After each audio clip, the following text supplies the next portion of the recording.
हाजिर हो गया।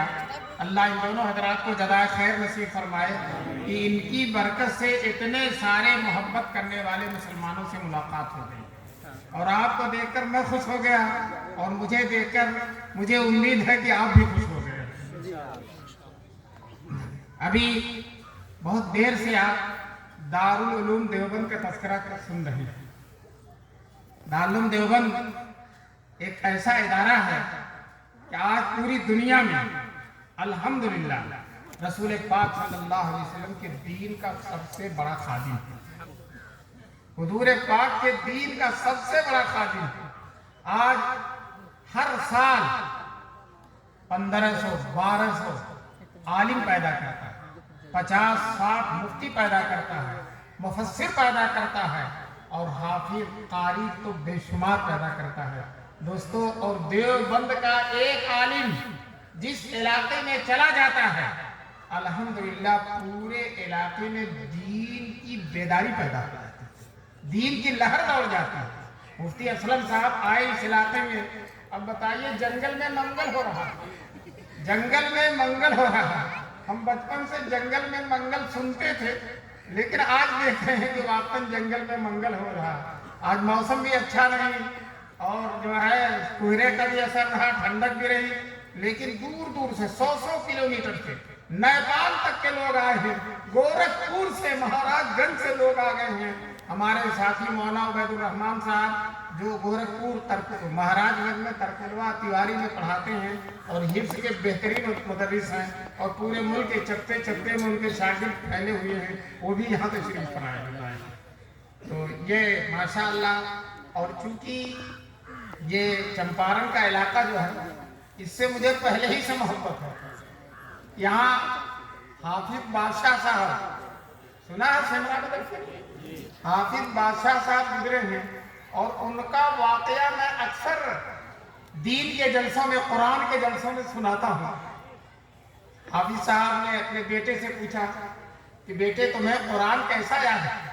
तो बेटे ने कहा अब्बा जैसे सूरह फातिहा याद है उसी तरह, लोगों को जिस तरह से सूरह फातिहा याद होती है मुझे पूरा कुरान उसी तरह से याद है। तो हाफिज साहब ने कहा बेटे लोगों को जैसे बिस्मिल्लाह याद होता उसमें भूलते नहीं, मुझे पूरा कुरान इसी तरह से याद है। हाफिज साहब का जब इंतकाल हो गया तो बस्ती के किनारे कब्रिस्तान है, नदी के किनारे, वहां दफन किया गया। दफन करने के बाद 35-34 साल के बाद हाफिज साहब ने किसी को ख्वाब में बतलाया कि मेरी कब्र में नदी का पानी आ रहा है। हालांकि पानी भी किसी शौक में आ रहा था, हाफिज साहब का कदम चूमने आ रहा था, लेकिन बहरहाल पानी पानी है, सब लोग देखकर भागते हैं उससे। तो किसी के ख्वाब में आए और उससे बताया कि मेरी कब्र में पानी आ रहा है, कब्र यहाँ से हटा दो। कई लोगों ने ख्वाब देखा, मुफ्तियों से फतवा पूछा तो लोगों ने कहा ठीक है कि हाफिज साहब बार बार कहें कब्र खोद के देखो। 34 साल के बाद कब्र खोदी गई तो लाश तरोताज़ा निकली। 3 दिन में लाश सड़ जाती है, 3 दिन के अंदर अंदर कब्र में लाश सड़ जाती है। और उलमा का फतवा है कि अगर किसी को बेजनाजे के दफन कर दिया गया, किसी वजह से कहीं रास्ते में मर गए, लोगों ने ऐसे ही दफन कर दिया, जनाजा नहीं पढ़ी, तो 3 दिन के अंदर अंदर पढ़ी जा सकती है। और 3 दिन के बाद नमाज जनाजा नहीं पढ़ी, इसलिए कि लाश सड़ जाती है, खत्म हो जाती है। लेकिन हाफिज साहब की लाश कितने साल तक, बोलिए 34 साल तक उसी तरह से तरोताजा रहे। कहते हैं न हाफिज मरे न कारी सड़े, न हाफिज मरे न कारी सड़े। चुनांचे लाश वहां से निकाल कर सेमरा मदरसे के शहर में दफन की। और जब लाश को कब्र को खोदा गया तो होंठों में तरी है, आंखों में नमी है, और लाश तो लाश, उससे जो कफन लगा हुआ वो भी तरोताजा। किसी शायर ने कहा अमानत की तरह रखा लहद ने रोज़े महशर तक, अमानत की तरह रखा लहद ने रोज़े महशर तक, न एक मुंह कम हुआ अपना, न एक तारे कफन बिगड़ा। दोस्तों, मैंने उनकी कब्र पर वहां फातिहा पढ़ा है, उसमें लिखा दफने अव्वल फला सन में और दफने सानी फला सन में। तो ये हाफिज आलिम की बरकत है। तो बहरहाल शुरू से चंपारण में दीन की कदर रही है, यहाँ के लोग दीन की कदर करते थे। और यूपी के मदरसों में जब रास्ता बहुत दुश्वार था तब भी जाते थे। जौनपुर में जब हम पढ़ते थे तो यहाँ के बहुत से तलबा वहाँ जाते थे, हालांकि नदी पार करना होता था, पुल उल भी नहीं था। तो बहरहाल शुरू से दीन का शौक़ रहा है और आज भी आप हजरात को जो है दीन और उलमा से मोहब्बत है। अल्लाह ताला इस मोहब्बत को कबूल फरमाए। अंग्रेज़ों ने जब हिंदुस्तान में अंग्रेज़ों की हुकूमत हो गई तो अंग्रेज़ों ने तय कर लिया था कि हम हिंदुस्तान से इस्लाम को मिटा देंगे, हिंदुस्तान से इस्लाम को मिटा देंगे। जैसा कि आज इसराइल ने तय किया था कि हमास को फलस्तीन को मिटा देंगे। मैं आपसे पूछना चाहता हूं, हमास हारा या इसराइल हार गया? बोलो। अपनी पूरी ताकत के बावजूद, अपने पूरे लश्कर के बावजूद। दोस्तों तो याद ये कुरान की जो गुज़श्ता कौमों की तारीखें वो याद आ रही हैं। कौम आद, कौम सबूद इतने ताकतवर थे, इतने ताकतवर थे कि वो कहते थे अवल कि मन अशद मिन्ना क़ुव्वा, हमसे ज्यादा ताकतवर कौन है? यही आज इसराइल नारा लगा रहा था कि हमसे ज्यादा ताकतवर अमेरिका हमारे साथ है, फ्रांस हमारे साथ है, बरतानिया हमारे साथ है, इटली हमारे साथ है और जापान हमारे साथ है। और उसको नहीं मालूम है कि फलस्तीनियों के साथ अल्लाह, फलस्तीनियों के साथ अल्लाह, तुम्हारे साथ अमेरिका है तो उनके साथ क्या है? अल्लाह।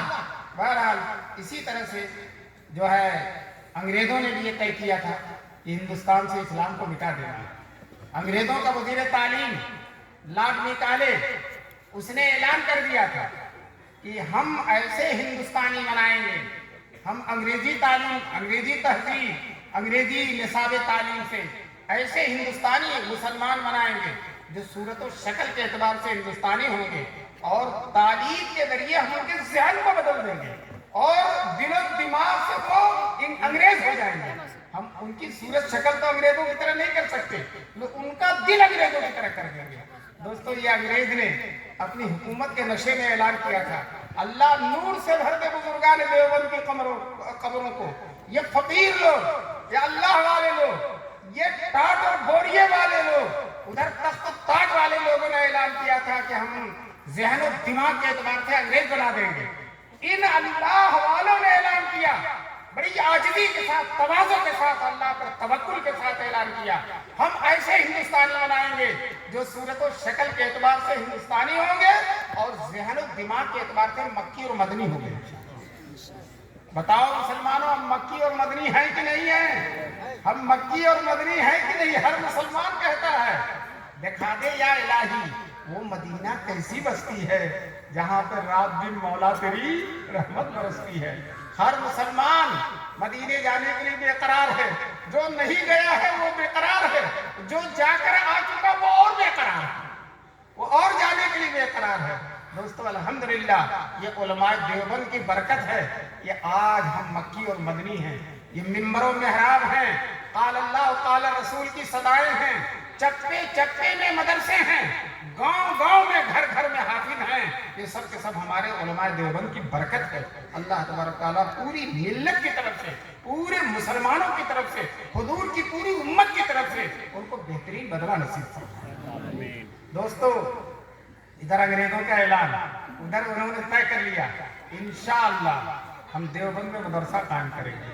और दोस्तों ये उनके दिमाग का फैसला नहीं था, ये उनके दिल का फैसला था। उनके दिमाग का फैसला नहीं था, उनके दिल का। 1857 के बाद जब अंग्रेज मुकम्मल तौर पर मुल्क पर काबिज हो गया था, ये हजरात रातों में उठ उठ कर रोते थे।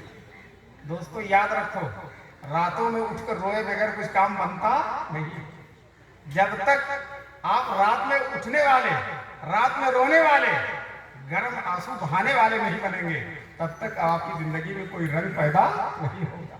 शायद कहता है अत्तार हो, रूमी हो, राजी हो, गजाली हो, कुछ हाथ नहीं आता बेयाही से हरगाह, कुछ हाथ नहीं आता बेयाही। ये हजरात तहज्जुद में उठकर रोते थे, गिड़गिड़ाते थे, गर्म आंसू बहाते थे, पेशानियां रगड़ते थे, बार इलाहा इस मुल्क में इस्लाम की हिफाजत की कोई सबील पैदा करना है।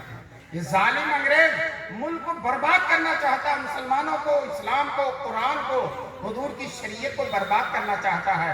ऐ अल्लाह दीन की हिफाजत की कोई सबील पैदा करना है। 1857 के बाद मुसलसल 10 साल तक अल्लाह के हुजूर आंसू बहाते रहे, गिड़गिड़ाते रहे।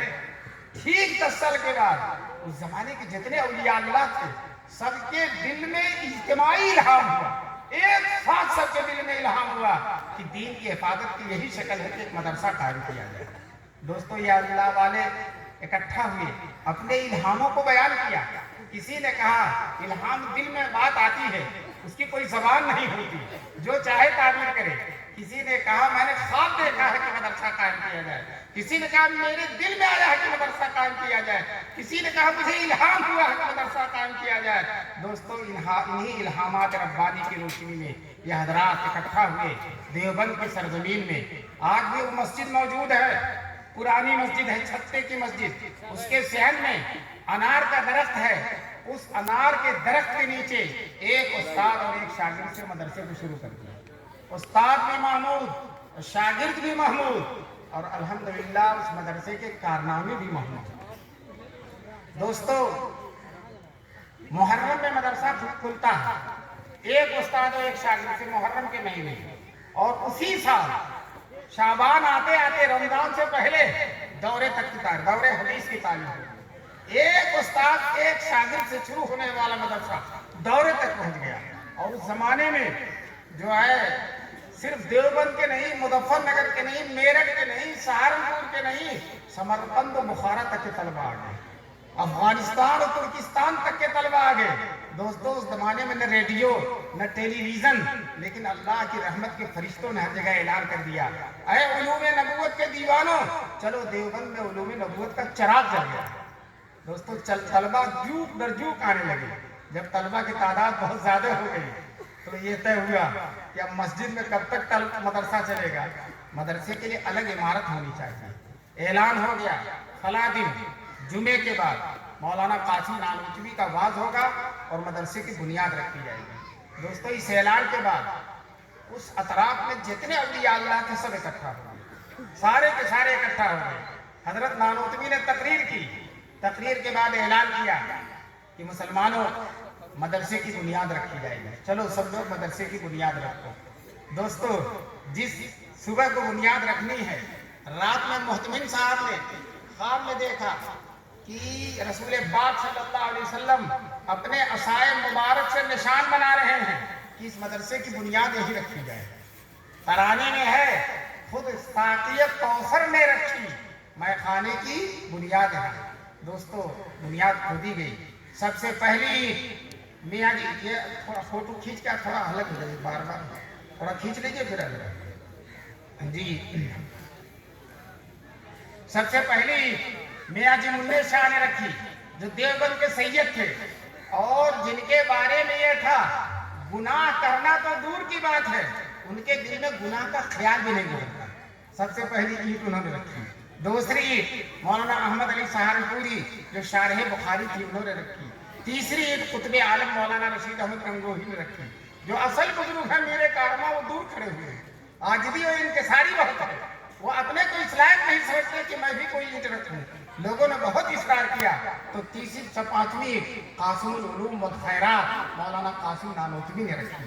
और फिर हजरात ने रो रो कर दुआ किया, बार इलाहा तेरे ये ज़ईफ नहीफ कमजोर बंदे जो कुछ कर सकते हैं इन्होंने कर दिया, अब इस मदरसे को बढ़ाना और पूर्ण करना आपकी बात है। दोस्तों, मैं आपसे बता दूं, जो है पहली दूसरी सदियों के बाद इतना मकबूल मदरसा कोई नहीं हुआ। जलसा में आज जहाँ भी चले जाइए अल्हम्दुलिल्लाह, दारुल देवबंद का फैज़, दारुल देवबंद का असर, दारुल देवबंद की खिदमत, दारुल देवबंद के आलिम अंजाम दे रहे हैं। दुनिया के किसी मुल्क में चले जाइए, अभी दारुल देवबंद में मुहद्दिस हैं मौलाना नेमतुल्लाह, अल्लाह उनकी उम्र में बरकत नसीब फरमाए।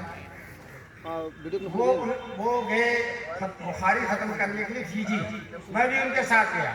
जहाज में चलते चलते 14 घंटे तक जहाज चलता ही रहा, लगता था उतरेगा ही नहीं। उस जजीरे में पहुंचे जो दुनिया का सबसे पहला मुल्क है, वहीं सबसे पहले सूरज निकलता है, फजर की नमाज सबसे पहले वही होती है। दोस्तों, वहां पहुंचे, 3 जजीरे हैं, तीनों में दौरे तक की तालीम है। हमने उन उस्तादों से पूछा आप कहां से पढ़कर आए हैं? کہنے لگے دارالعلوم دیوبند سے پڑھتے ہیں۔ دیکھیے کتنی دور دور تک اس کا فیض ہے۔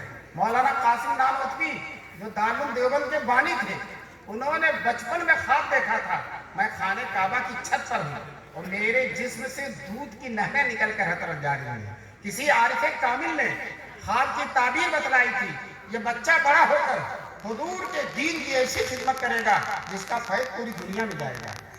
دوستو اس کی شہادت عبداللہ سبیل جو امام حرم تھے وہ دیوبند میں تشریف لائے، اپنی تقریر میں کہا میں امام حرم ہونے کی حیثیت سے دنیا کے ہر ملک میں گیا اور جہاں بھی میں گیا دارالعلوم دیوبند کا فیض سورج اور چاند کی طرح چمکتا ہوا پوری دنیا میں۔ آپ کا یہ مدرسہ الحمدللہ اسی مدرسے کا فیض ہے، اسی کی تجلی ہے، اسی کا پرتو ہے، اور دنیا میں چپے چپے میں جتنے مدارس ہیں سب اسی کا فیض ہے۔ دوستو یاد رکھو دارالعلوم دیوبند سے پہلے مدرسے ہوتے تھے لیکن کوئی نواب صاحب چلاتے تھے پورا مدرسہ، کوئی رئیس صاحب چلاتے تھے، کوئی وزیر صاحب چلاتے تھے، کوئی بادشاہ صاحب چلاتے تھے۔ اس کا نقصان کیا تھا؟ جس دن وزیر صاحب ناراض ہو گئے 5 منٹ میں مدرسہ بند، کمروں میں تالا لگوا دیا، مدرسین سے کہا تنخواہ نہیں دیں گے، طلبہ سے کہا جاؤ اب کھانا نہیں ملے گا، مدرسہ بند۔ اللہ تبارک تعالیٰ بہترین بدلہ دے مولانا قاسم نانوتوی کو۔ انہوں نے جب مدرسہ کھولا تو یہ اصول بنایا، 8 اصول، ان میں ایک اصول یہ بھی ہے کہ دارالعلوم دیوبند کسی بادشاہ، کسی حکومت، کسی وزیر، کسی رئیس، کسی کارخانے، کسی فیکٹری اور کسی مستقل ذریعہ آمدنی پر بھروسہ نہیں کرے گا، اللہ کے توکل پر اس مدرسے کو چلایا جائے گا۔ دوستو عام مسلمانوں کے چندے سے، اور اس کے بعد اس سے پہلے مدرسے تھے لیکن ہم لوگ چندہ نہیں دیتے تو بادشاہ چلاتے تھے۔ یہ جو ہم لوگوں کو چندہ دینے کا موقع ملا، توفیق ملی، یہ علماء دیوبند مولانا قاسم نانوتوی کی برکت ہے، ایک بہت بڑی توفیق ہے۔ یہ چندہ دینا یہ نہیں ہے کہ آپ کا پیسہ چلا گیا، بلکہ آپ کا پیسہ اللہ کے ہاں مقبول ہو گیا، مقبول ہو گیا۔ دوستو عام غریب مسلمانوں کے چندے سے پیدا مدرسہ جو چلے گا، یاد رکھو مدرسہ کبھی بند نہیں ہو۔ ہمارے یہاں ایک مدرسہ تھا، میں نہیں بتاؤں گا ہمارے یہاں کہاں غیبت نہیں ہو جائے گی، غیبت ہو جائے گی۔ ایک مدرسہ تھا اور سارا پیسہ کویت سے آتا تھا، اور کویت پر عراق نے حملہ کر دیا تو مدرسہ ہی بند ہو گیا، مدرسہ ہی بند ہو گیا۔ اور مدرسے میں جو کار تھی، جو ٹریکٹر تھا، جو موٹر سائیکل تھی، وہ سب بیچ کے مدرسے کا خرچہ نکالنا پڑا۔ مولانا قاسم نانوتوی نے کہا کسی ایک ذریعے پر بھروسہ نہ کرو، عام غریب مسلمان سے گاؤں گاؤں، آج بھی الحمدللہ دارالعلوم دیوبند اتنا بڑا ادارہ ہے لیکن گیہوں وصول کرنے کے لیے، جو وصول کرنے کے لیے، اور اسی طرح سے دھان وصول کرنے کے لیے سینکڑوں لوگ دارالعلوم کے گاؤں گاؤں میں پھیل جاتے ہیں۔ دوستو یہ بانی دارالعلوم، مسلمان جو محنت سے کماتا ہے اس میں بڑی برکت، اس کو جو دیتا ہے بڑی برکت ہوتی ہے، حلال میں بڑی برکت ہوتی ہے۔ دوستو یہ جو مولانا قاسم نے کہا کہ حکومت سے نہیں لیا جائے گا، نوابوں سے نہیں لیا جائے گا، اور حکومت اور نواب دیں گے تو جس دن ناراض ہوں گے مدرسہ بند ہو جائے گا۔ الحمدللہ الحمدللہ اس دن کی تاریخ سے کوئی مدرسہ بند نہیں ہوا، اختلاف سے بند ہو گیا ہو لیکن چندے کی کمی سے کوئی مدرسہ بند نہیں ہوا۔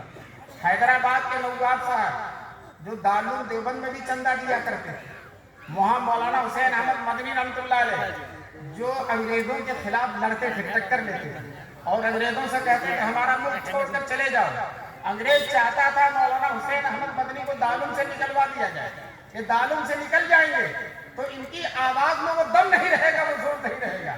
لیکن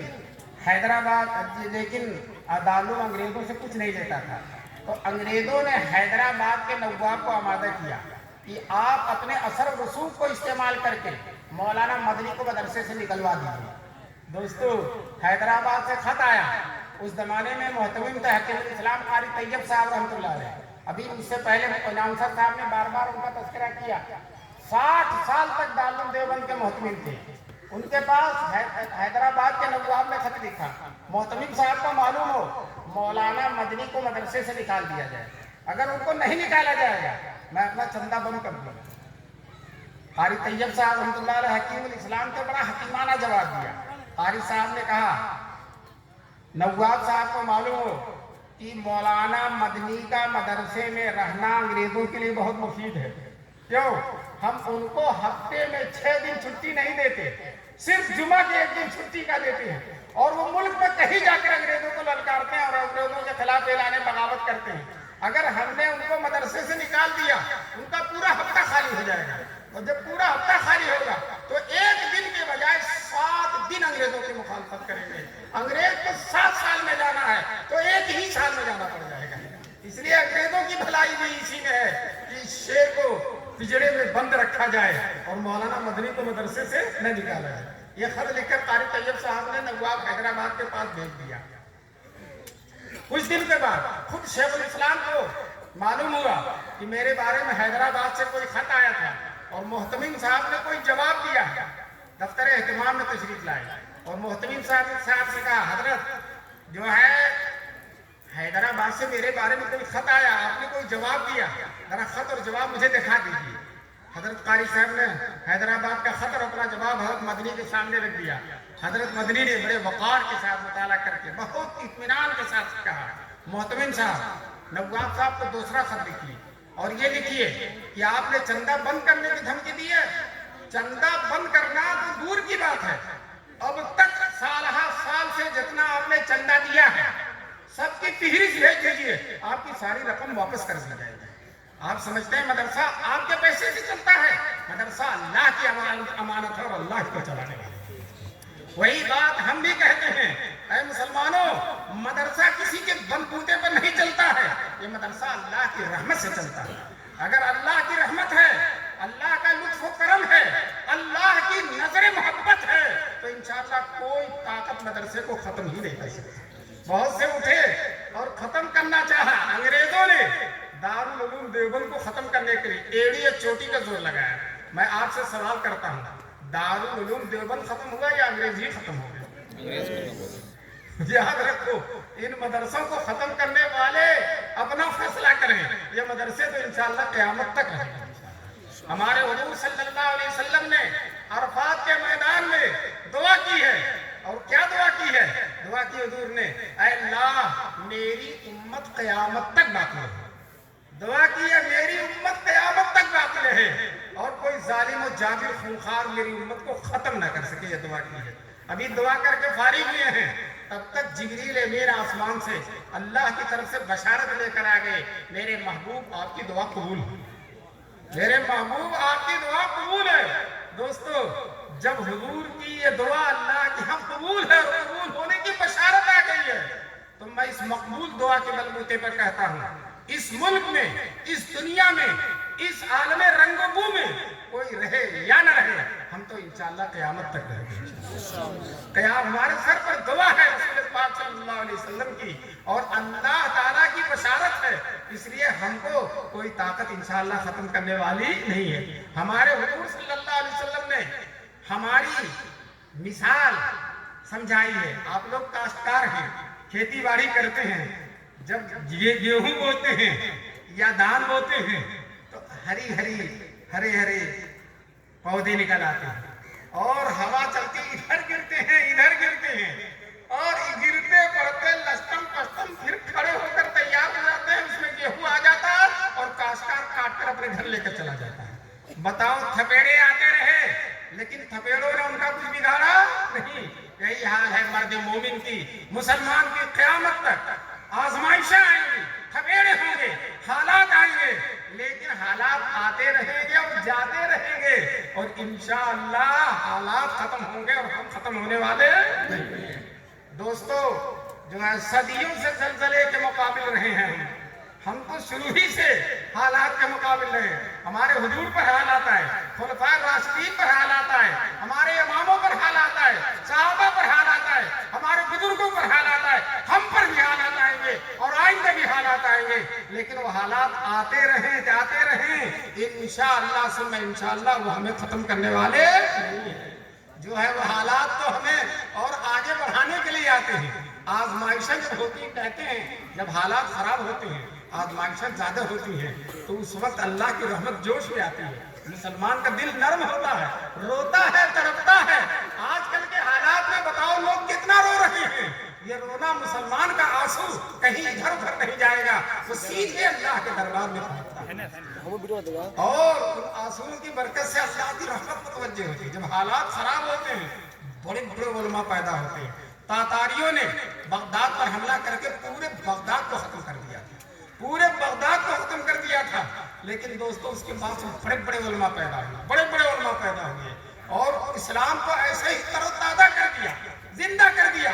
तातारियों ने इस्लाम को खत्म किया था, लेकिन दोस्तों तातारी ही खत्म हो गए, इस्लाम बाकी है, इंशाअल्लाह बाकी रहेगा।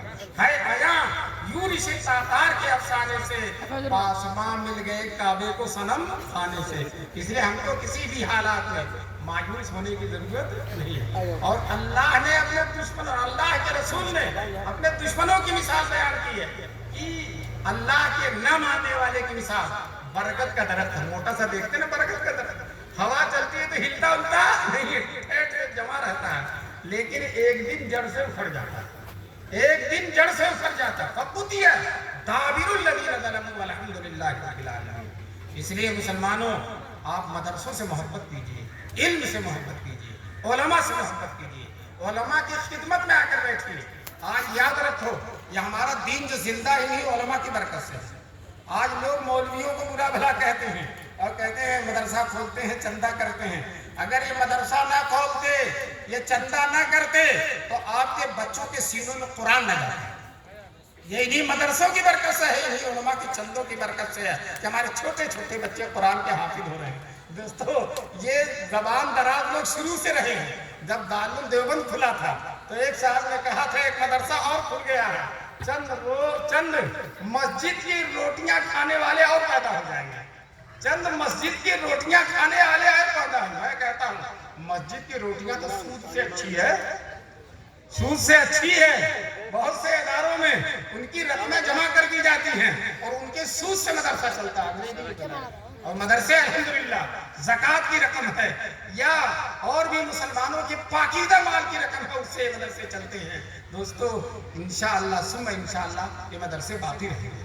और ये मदरसों से अहम ये मकतब हैं, ये जो गांव में छोटे छोटे मकतब चलते हैं ना, ये बड़े अहम हैं।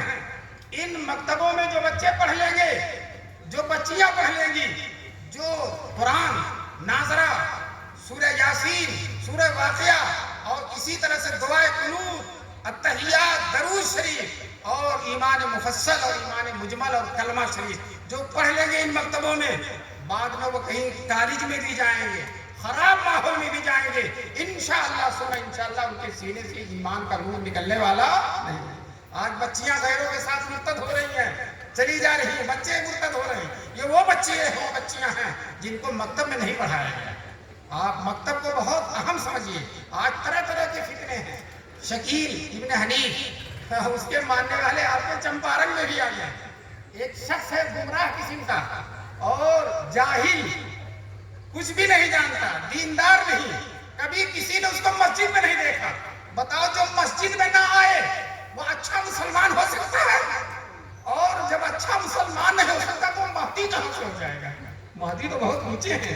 एक टाइम किसी ने उसको मस्जिद में नहीं देखा, कभी भी मस्जिद में नहीं आया और जाहिल है, कभी कुरान की तिलावत नहीं करता। और मैं गारंटी के साथ कहता हूँ, अगर किसी तरह से शकील को बोला करे हाँ एक सूरह भी सही पढ़ा लो तो मैं आपको इनाम दूंगा। एक सूरह भी सही नहीं पढ़ सकता कुरान की और महदी होने का दावा। महदी तो वो है जो हुजूर की खानदान के होंगे, मदीने से आएंगे और जो है पूरी दुनिया में इनकी हुकूमत होगी, दुनिया के हर मुसलमान उसके हाथ पर बैठ होंगे। बताओ, शकील मदीने से आया है? नहीं, आपके इसी बिहार सूबे के दरभंगे से आया। कहाँ मदीना, कहाँ दरभंगा, बराबर हो सकते हैं। और वो दावा करता है कि मैं महदी हूँ। और अफसोस की बात है, हमारे बहुत से बच्चे जो कॉलेजों में पढ़ रहे हैं, नौजवान हैं, उसको मान रहे हैं। इस पूरे चंपारण में और इसी तरह से पटना में, गोरखपुर में और मुल्क के चप्पे चप्पे में उस गुमराह के मानने वाले मौजूद हैं। दोस्तों, जानते हैं उस गुमराह को अगर किसी ने मान लिया, वो अपने को महदी होने का भी दावा करता और ईसा होने का भी दावा करता। मैं आपसे बताना चाहता हूँ कि जो महदी न हो और महदी होने का दावा करे, ईसा न हो और ईसा होने का दावा करे, वो मुसलमान नहीं रह जाता, वो काफिर हो जाता है, वो काफिर हो जाता। तो अब उसको महदी जो मान लेगा یا اس کو عیسیٰ جو مان لے گا دوستو وہ بھی مسلمان نہیں رہ جائے گا. حضور کے دامن سے اس کا ہاتھ چھوٹ جاتا ہے, اس کے ہاتھ سے حضور کا دامن چھوٹ جائے گا. وہ کچھ بھی نہیں ہوگا, نہ اللہ کا ماننے والا, نہ رسول کا ماننے والا, نہ حضور کا امتی ہوگا, نہ حضور کی شفاعت ملے گی, نہ حضور کے مبارک ہاتھوں سے آب کوثر ملے گا. میدان محشر میں حضور اس سے سخت ناراض ہوں گے اور کہیں گے سوقن سوقن, اسے میری محفل سے دور کر دو, میرے سامنے سے دور کر دو, میرے حوض کوثر سے دور کر دو. دوستو ایسے گمراہ لوگ ہمارے ماحول میں پنپ رہے ہیں, آگے بڑھ رہے ہیں. ہماری ذمہ داری ہے کہ اپنے ماحول کو اس طرح کے لوگوں سے بچائیں. آج کل ہمارے نوجوان جو بہت زیادہ موبائل لیے رہتے ہیں ہاتھ میں, وہ احمد علی انجینئر ہے, محمد علی انجینئر, علی مرزا انجینئر, انتہائی جاہل شخص. وہ قرآن نہیں جانتا, حدیث نہیں جانتا, اور دین کے موضوع پر آنکھ مٹک مٹک کے تقریریں کرتے, بالکل جاہل ہے. اور ہمارے کچھ نوجوان اس پر فریفتہ ہیں, اس کو فالو کر رہے ہیں, اس کی بات مان رہے ہیں. دوستو جو کہا مثل مشہور ہے, نیم ملا خطرہ ایمان, نیم طبیب خطرہ جان. آدھا حکیم اگر ہے تو جان کا خطرہ ہے, اور آدھا ملا ہے تو ایمان کا خطرہ ہے. اور یہ انجینئر, علی انجینئر جو ہے, یہ آدھا ملا بھی نہیں ہے, آدھے سے بھی بہت کم ملا ہے. تو دوستو یہ تو ایمان کا خطرہ ہے. مجھے ایک واقعہ یاد آیا. ایک حکیم تھے, جب قبرستان سے گزرتے تھے تو اپنی آنکھ پر پردہ ڈال لیتے تھے, چہرے پہ پردہ ڈال لیتے تھے. لوگوں نے کہا کیا بات ہے, جب قبرستان سے گزرتے ہیں چہرے پہ پردہ ڈال لیتے ہیں؟ کہتے ہیں اس قبر کے مردوں سے مجھے شرم آ رہی ہے, سب میری دوا کھا کھا کے مرے ہیں, میری دوا کھا کھا کے مرے ہیں. تو دوستو جس طرح سے اس حکیم کی دوا کھا کھا کر لوگ مرے ہیں, اسی طرح سے علی انجینئر جیسے نیم ملا کے مسئلے پڑھ پڑھ کر, اس کے فتوے پڑھ کر, اس کی تقریریں سن کر لوگ اپنے ایمان کو برباد کر رہے ہیں. اپنے ایمان کو نوجوانوں ہاتھ اٹھاؤ کہ ان انجینئروں سے ہم دین نہیں سیکھیں گے. کہتے ہیں نہ کتابوں سے, نہ وعظوں سے, نہ زر سے پیدا, دین ہوتا ہے بزرگوں کی نظر سے پیدا. دین بزرگوں کی نظر سے پیدا. اللہ والوں کا دیکھو, ان دنیا داروں کا کون دیکھ لو. یہ صحابہ کو جو گالی دے رہے ہیں ان کے منہ سے کبھی ہدایت نکل ہی نہیں سکتی. ضلالت کی گمراہی ان کے اندر, ضلالت کی گندگی ان کے منہ سے نکلے گی. یہ انجینئر صحابہ کو گالی دیتا ہے, علماء دیوبند کو گالی دیتا ہے. دوستو یاد رکھو, جو علماء دیوبند کو گالی دے, علماء دیوبند وہ لوگ ہیں کہ جب ان کا ذکر ہوتا ہے تو رحمت اترنا شروع کر جاتا ہے. عند ذکرہ تتنزل الرحمہ, ان کے ذکر کے وقت رحمت اترتی ہے. ابھی میں آپ کے سامنے علماء دیوبند کا ذکر کر رہا تھا, بتاؤ لطف آ رہا تھا کہ نہیں؟ اللہ کی رحمت اترتی ہے. اور یہ شخص علماء دیوبند کو گالی دیتا ہے. بتاؤ علماء دیوبند کو گالی دینے والا ہدایت پر رہ سکتا؟ نہیں رہ سکتا. اس لیے ان سب لوگوں کی باتوں کو نہیں سننا ہے, علماء کی باتوں کو سننا ہے. دین جو بڑے بڑے علماء ہیں ان کی کتابیں پڑھنی ہے. آپ حکیم الامت مولانا اشرف علی تھانوی کی کتاب پڑھیے, مولانا زکریا صاحب کی کتاب پڑھیے, اور اسی طرح سے بڑے بڑے جو علماء ہیں ان کی کتابیں پڑھیے. ان گمراہوں کا نہ واعظ سنیے, نہ ان کی تقریر سنیے, نہ ان کی کتابیں پڑھیے. دوستو چونکہ ابھی اناؤنسر صاحب نے بتایا ہے کہ یہ تو آپ کو دیکھ کر بشاشت آ گئی, میں نے رات بھر کا جگہ ہوا. جہاز آنا تھا گورکھپور, وہ کینسل ہو گیا تو پٹنہ پہنچ گیا, پٹنہ کے جہاز سے, اور وہاں سے چل کر 3 بجے بگھا پہنچا, اور فجر کے بعد پھر یہاں آ کر 12:30 بجے آپ کی خدمت میں پہنچا. اور میں نے جو ہے مفتی اسلم سے کہا تھا کہ 10-15 منٹ تقریر کر دوں گا. انہوں نے کہا نہیں تھوڑی سی بڑھا کر کریے گا, بہت دور دور سے لوگ آئے ہیں. تو آپ کی رعایت میں نے اتنی دیر تقریر کر دی. اللہ تعالیٰ جو کچھ بھی میری زبان سے اللہ نے کہلوا دیا ہے, اللہ تعالیٰ ہم سب کے دلوں میں اس کو اتار دے, اور ہم سب کو دین کی باتوں پر چلنے کی توفیق نصیب فرمائے, گمراہیوں سے بچائے, نیک لوگوں کی صحبت نصیب فرمائے. دوستو نیک لوگوں کی صحبت جو ہے کیمیا, مٹی سونا بن جاتی ہے. اللہ والوں کی صحبت مٹی سونا بن جاتی ہے. ایک شعر ہے فارسی کا, آنا کی خاکرہ بنظر کیمیا کنن. وہ لوگ جو مٹی پر نظر ڈال دیتے تو کیمیا ہو جاتی ہے, سونا بن جاتی ہے. آیا بہت کی گوشے چشمے بما کنن, کتنا اچھا ہوگا کہ ایک نظر مجھ پر ڈال دیں. وہ مٹی کیمیا بن گئی, میں تو انسان ہوں, ان کی نظر اگر پڑ جائے گی تو انشاءاللہ میری زندگی بدل جائے گی, میری زندگی کامیاب ہو جائے گی، اللہ کی بارگاہ میں مقبول ہو جائے گی۔ اللہ تعالیٰ ہم سب لوگوں کو دینداروں سے، علماء سے، مدارس کی خدمت کرنے والوں سے اللہ تعالیٰ ہم سب کو جڑنے کی، ان کی محفل میں بیٹھنے کی، ان کی خدمت میں جانے کی، ان کی باتیں سننے کی اور ان کے چہرے کو دیکھنے کی اللہ تعالیٰ ہم سب کو توفیق نصیب۔ وآخر دعوانا ان الحمد للہ رب العالمین۔